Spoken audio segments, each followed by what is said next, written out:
Bismillah, alhamdulillah, wa salatu wassalamu ala rasulillah. We have learnt a part of this dua. Now we'll take the remaining part. Another istighfar, according to hadith of Messenger sallallahu alaihi wasallam, the sins of the reciter of this dua will be forgiven, and that dua is Astaghfirullah alladhi la ilaha illahu al-hayyul qayyum wa atubu ilayh. So you can divide this into 4 sentences.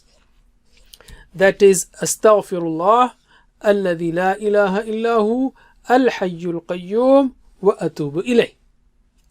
Let's take one by one all of these. Astaghfirullah. Astaghfiru, I ask for forgiveness. Astaghfirullah, I ask Allah for forgiveness. Alladhi, the one who, la ilaha, there is no God, illahu, except Him. Okay, these words are known to you. Al-Hayy. Al-Hayy means the living, ever living, always living. Al-Qayyum, the sustainer of all, the sustainer of all. Wa atubu ilayh. Wa atubu, wa means and. Atubu, I turn, I repent, or I turn ilayhi, to Him. I turn to Him, that means I repent. Astaghfirullah alladhi la ilaha illahu. Remember, ilah has 3 meanings: the one who is worshipped, the one who is obeyed, and the one who takes care of all our needs. So if you keep these meanings in mind, then inshallah you will have more depth in saying this dhikr. Astaghfirullah alladhi la ilaha illahu.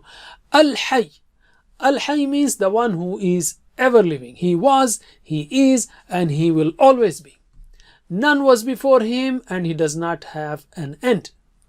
There is no sleep or fatigue or defect, fault and weakness or any shortcoming in Him. Every moment of His life is perfect. He is Al-Hayy. He listens, sees and knows everything all the time. He is all perfect in every attribute. Al-Qayyum, the sustainer, the one who is established by His own and is sustainer of all that exists. He needs no one for survival. He creates everything, sustains it, supports it, provides it, and keeps it in control. The beautiful names of Allah, Al-Asma'ul Husna, can be divided into 2 parts. I know they can be divided different ways, but here is another division. Names that reflect His own existence come under Al-Hayy, and names that reflect His attributes come under Al-Qayyum. Let us practice. Please visit understandquran.com for our courses on Read Al-Quran, Learn Tajweed, and Understand Al-Quran, and for one-to-one learning. Jazakumullah khair. Wassalamu alaikum.